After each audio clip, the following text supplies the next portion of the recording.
So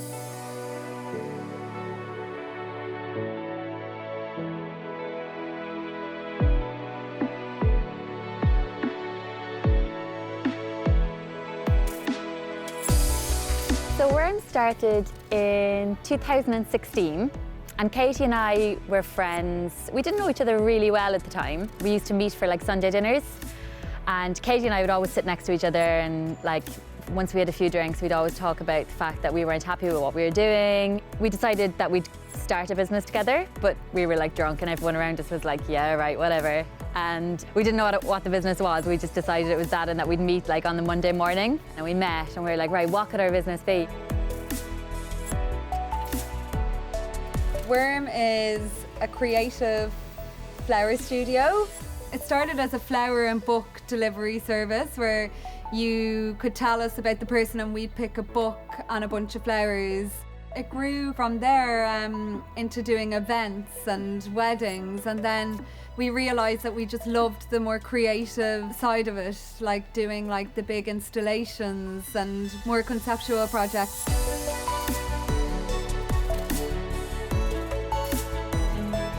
We feel really inspired by the landscape in Ireland. We're both from the coast, and I love how everything is like quite haphazardly grown, very windswept, very dried. We're really into grasses. It's stuff that feels like it's growing on a cliff top.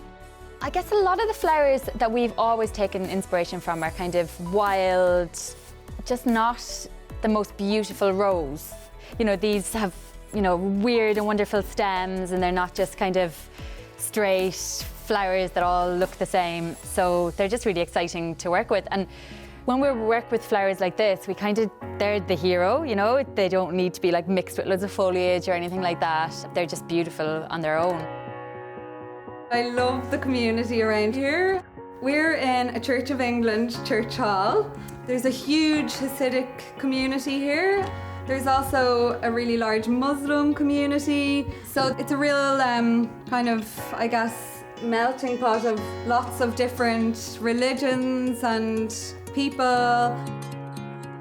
I guess in a way, like, we both come from like a strong community back home, and it's nice to have something that's mirrored here a little bit. We must find it comforting or something. I bet you could really like psychoanalyze it.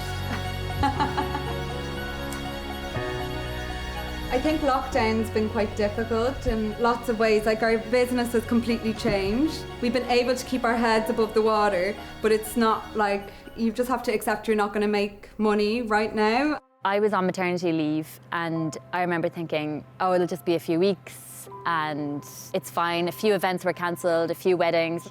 We just felt sad for our clients at the time. And we thought, you know, we'll do them when we're back in a few weeks. And yeah, my maternity leave has now lasted something like a year and 2 months for the business. There's just a huge hole there where we had really exciting things planned for this year, for last year as well. And they just keep getting pushed. So in the first lockdown, we gave our studio to the food bank that works within the church. The atmosphere was really like panicked. There was definitely a really big sense of urgency, and everyone just needed to pitch in. So we gave our studio, then more volunteers came on board. There was definitely like a big feeling of like the community getting together and just trying to like make it work.